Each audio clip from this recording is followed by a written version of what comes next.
मकान से मजदूर की गिरने से मौत।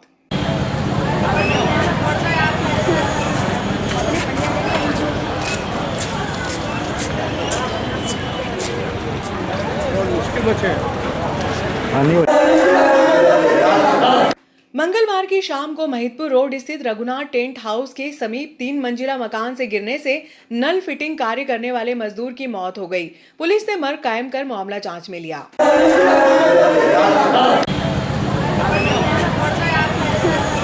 महिदपुर रोड स्थित रघुनाथ टेंट हाउस के समीप सुनील सेठिया बड़ा गांव वाले के 3 मंजिला मकान से रमेश पिता मोतीलाल ललावत उम्र लगभग 55 वर्ष निवासी चंबल सागर कॉलोनी की मौत हो गई।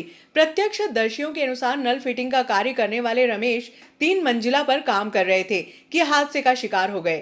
रमेश के गिरने से सीमेंट की चादरें टूट गईं और सड़क लहूलुहान हो गई।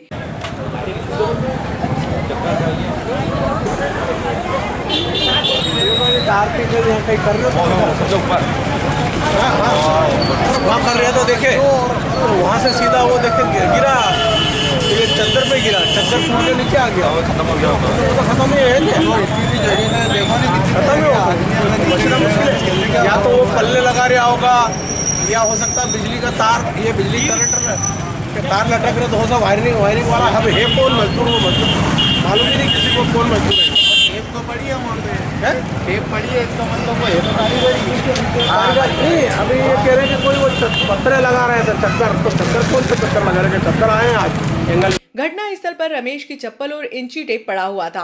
हादसे के तुरंत बाद मकान मालिक सुनील सेठिया अपने निजी वाहन से उपचार के लिए चौधरी हॉस्पिटल लेकर पहुंचे, जहां हालत गंभीर होने पर तुरंत सरकारी हॉस्पिटल रेफर कर दिया गया। सरकारी अस्पताल में लगभग 20 मिनट तक चिकित्सक नहीं मिले। इस दौरान स्टाफ नर्स ने घायल को अटेंड किया। 20 मिनट बाद प्रभारी डॉक्टर गौरव पटेल पहुंचे, जिन्होंने स्वास्थ्य परीक्षण के बाद मृत घोषित कर दिया। घटना के दौरान रमेश के सहायक नरेंद्र मिमरोड भी साथ में थे। नरेंद्र ने बताया कि कार्य पूर्ण करने के बाद घर लौटने की तैयारी कर रहे थे। इसी दौरान रमेश नाप लेने के लिए 3 मंजिले पर चढ़े और हादसे का शिकार हो गए। जांचकर्ता अधिकारी एसआई जितेंद्र पटेल के अनुसार पुलिस ने मर्ग कायम कर मामला जांच में लिया है। फिलहाल मृतक का शव पीएम के लिए सरकारी हॉस्पिटल में रखा है। बुधवार की सुबह पीएम होने के बाद शव परिजनों के सुपुर्द कर दिया जाएगा। दीदी ये डॉक्टर कब पहुंचे? 5 बजे। 5 बजे बोला तो सही। अरे 5 बजे में तो आधा घंटा है।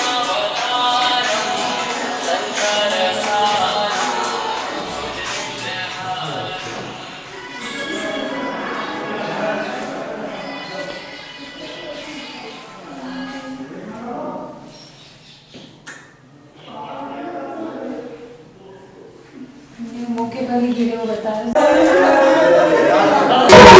सफाई व्यवस्था के लिए सौंपा ज्ञापन।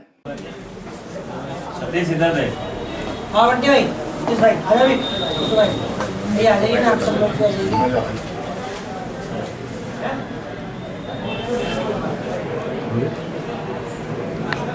वार्ड क्रमांक 11 में स्थित दुर्गा माता मंदिर के समीप सफाई कराने के लिए मंगलवार को भाजपा महिला मोर्चा की प्रदेश कार्य समिति सदस्य साधना जैन के नेतृत्व में नगर पालिका में सांसद प्रतिनिधि ओपी गहलोत को ज्ञापन सौंपा। प्रदेश कार्य समिति सदस्य जैन ने ज्ञापन में बताया कि दुर्गा माता मंदिर के समीप रेलवे परिसर की जमीन काफी गंदगी फैली रहती है, जिससे वार्ड की महिलाओं को भजन कीर्तन में असुविधा का सामना करना पड़ता है। क्षेत्र में महिलाओं द्वारा भजन संध्या का बड़ा आयोजन किया जा रहा है। इसी को दृष्टिगत रखते हुए क्षेत्र में सफाई करवाई जाए ताकि असुविधा का सामना न करना पड़े। 11 के दिन जो भजन होते हैं उसमें फिर हमको जो जगह चाहिए वो कम पड़ जाता है। आसपास की जगह भी आपको ठीक-ठाक करके हाँ वो चाहिए। हमारे वार्ड नंबर 11 में एप्रोच रोड के उधर वहाँ पर जो ओवरब्रिज बना है उसके नीचे दुर्गा माता मंदिर है। वहाँ पे महिलाएं 11 के दिन भजन करती हैं, लेकिन वहाँ पे कुछ गंदगी है थोड़ा, जिसके कारण जो बहुत बड़ी जगह स्पेस खाली है, वहाँ पर अगर बैठ के भजन करेंगे तो बहुत अच्छे से भजन हो सकते हैं और संख्यात्मक भी बढ़ सकती है। इसलिए हम आज यहाँ पर अध्यक्ष महोदय को ये विशेष करके निवेदन करने आए हैं कि वहाँ पर अगर सफाई करवा दी जाए, तो चूँकि परसों बड़ी 11 पे बड़े भजन पूरे वार्ड की ओर से रखे गए हैं, तो वो वहाँ पर भजन अच्छे से हो जाए, इसलिए सफाई व्यवस्था भाई साहब से निवेदन है कि भाई साहब आप कल ही जेसीबी भेज करके वहाँ पर जो गंदगी व्याप्त है, क्योंकि ब्रिज के नीचे वाला जो एरिया आ गया है वहाँ पे जो सफाई होनी चाहिए वो उतनी प्रॉपर हो नहीं पा रही है, और कुछ गंदगी इस तरीके से है कि वहाँ पे भजन करना अनुचित सा लगता है। इसलिए अगर वहाँ सफाई हो जाएगी तो मंथली जो भजन भी हम लोग करते हैं वो भजन महिलाओं द्वारा हर 11 को किया जाता है।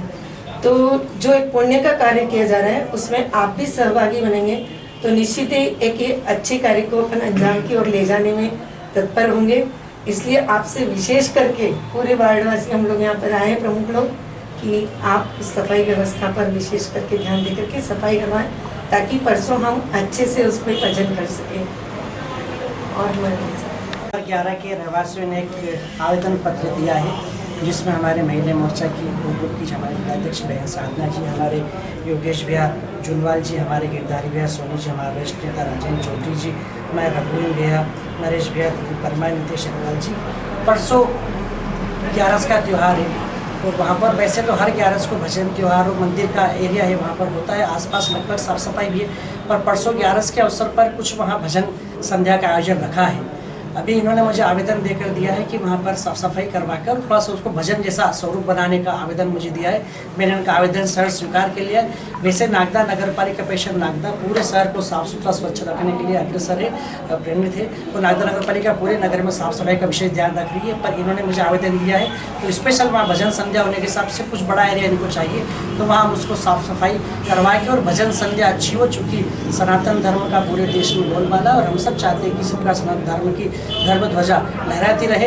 इस बात को विशेष ध्यान रखते हुए मैं हमारे सभी जो आज मुझको आवेदन देने आए, वैसे आवेदन देने की आवश्यकता नहीं है क्योंकि हमारा नगर पालिका परिषद प्रमुख कार्य है साफ सफाई करना और नगर वासियों को सुविधा देना, मूलभूत अधिकार देना, ये हमारा परम कर्तव्य। फिर ने कहा है तो वैसे तो वहाँ लगभग मैं फिर कहना चाह रहा हूँ लगभग सफाई है, पर चूँकि भजन संध्या की दृष्टि से एक बड़ा एरिया इनको चाहिए तो उसको भजन संध्या टाइप समतल मैदान करके इनको साफ सफाई करके देना है, तो वो हम बराबर देंगे। और भी नगर में इस प्रकार की कोई कार्यक्रम होते हैं, नगर पालिका हर संभव प्रयास करती है वहाँ हर प्रकार की सुविधा मिले, तो उसके लिए नगर पालिका बराबर करेगी। मैं आप सबका हृदय से धन्यवाद देता हूँ और निश्चित ही आपने हमको ये अवगत कराया कि हमारा परम कर्तव्य क्या है, लेकिन फिर भी हम नगर परिषद जिस मकसद जिस परिषद को लेकर आपने नगर पालिका परिषद को गठन किया है वो अपने कार्य के प्रति आज भी वचनबद्ध रहेगी और आपकी इसको पत्रक्रम स्वीकार करके इसको कल ही जैसी भेजकर पूरा व्यवस्था अच्छा आपकी भजन संध्या लगभग 10 बजे के आसपास मैं बात कर लेता हूँ अभी, पर अमूलन सुबह ही हमारी जैसे भी सफाई में लगी रहती है 10 बजे के आसपास आपको मिलेगी, तो आप उसको देख लीजिएगा। और भी वहाँ पे भजन संध्या में और कोई आवश्यकता नगर पालिका परिषद के संसाधन उपकरण की हो तो नगर पालिका परिषद आपके साथ हैं। बहुत बहुत धन्यवाद। मुस्लिम वेलफेयर सोसाइटी ने कलेक्टर को सौंपा ज्ञापन। मुस्लिम वेलफेयर सोसाइटी ने मंगलवार को जन सुनवाई में कलेक्टर कुमार पुरुषोत्तम के समक्ष मटन, मछली आदि के लाइसेंस के लिए 1 माह का समय देने की मांग की। प्रदेश में विधिवत व्यवसाय हो इसमें कोई बुराई नहीं है, किंतु लंबे समय से जो शहर में मांस, मछली आदि विक्रय की रीति नीति चल रही है उसमें अचानक से बदलाव लाने से कई लोग कई तरह की परेशानियों के दौर से गुजरेंगे। इसके लिए जरूरी है कि जिन परिवारों का व्यवसाय और रोजी रोटी का संचालन इन्हीं व्यवसाय से होता है, जो अधिकतर गरीबी रेखा के नीचे जीवन यापन करते हैं, ऐसे लोगों को कुछ समय दिया जाना चाहिए। समिति द्वारा ज्ञापन में बताया कि शासन प्रशासन सहित नगर पालिका नागदा द्वारा 2 दिन का समय लोगों को दिया गया है, जो पर्याप्त नहीं है। जिन लोगों को लाइसेंस की प्रक्रियाओं से गुजरना है, जिन लोगों को व्यवसाय का स्थान परिवर्तन करना है या जिन लोगों को अपने व्यवसाय को खुले से अंदर संचालित करने के लिए व्यवस्थाएं करनी है, उनके लिए मात्र 2 दिन का समय दिया जाना न्याय संगत नहीं है। समिति द्वारा शासन प्रशासन के अधिकारियों व नगर पालिका अधिकारियों से अनुरोध किया गया है कि लोगों को सूचना पत्र देकर कम से कम 1 माह का समय उन्हें निश्चित रूप से दिया जाए, ताकि वो लोग अपने तरीके से लाइसेंस बनवाने की प्रक्रिया को,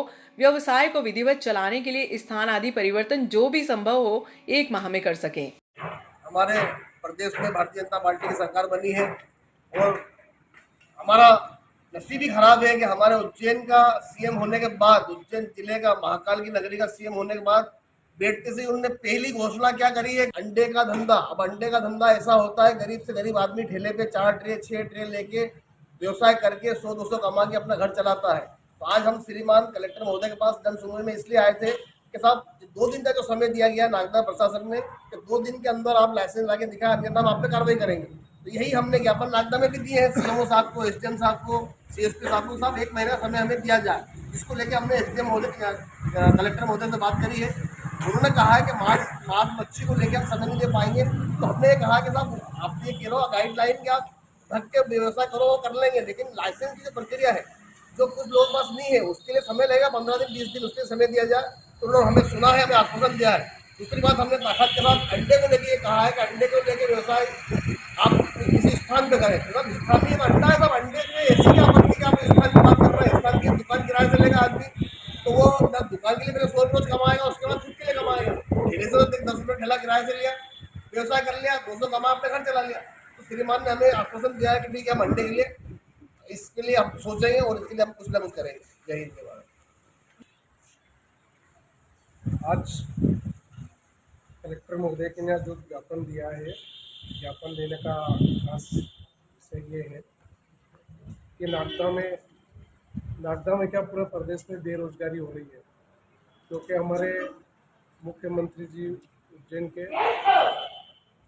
जो बने हैं, नई सरकार जो बनी है, उन्होंने जो आदेश निकाले हैं उस आदेश की प्रतिक्रिया मां संडे पे और उन पे जो उन्होंने ली है, ठीक है, वो उनका एक सरकार चलाने का इस तरीके का उन रवैया है।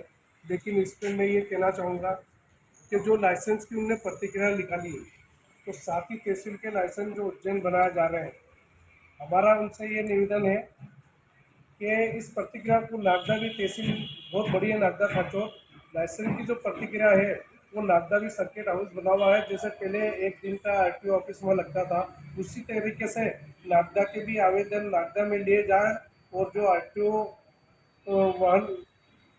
वाहन के जो लाइसेंस बनते थे उसी तरह ये जो लाइसेंस है इसको भी नागदा में बनाया जाए, ताकि उन लोगों को यहाँ तक आने की कोई परेशानी नहीं हो। क्योंकि गरीब वर्ग लोग हैं, रोज लाते हैं, रोज कमाते हैं।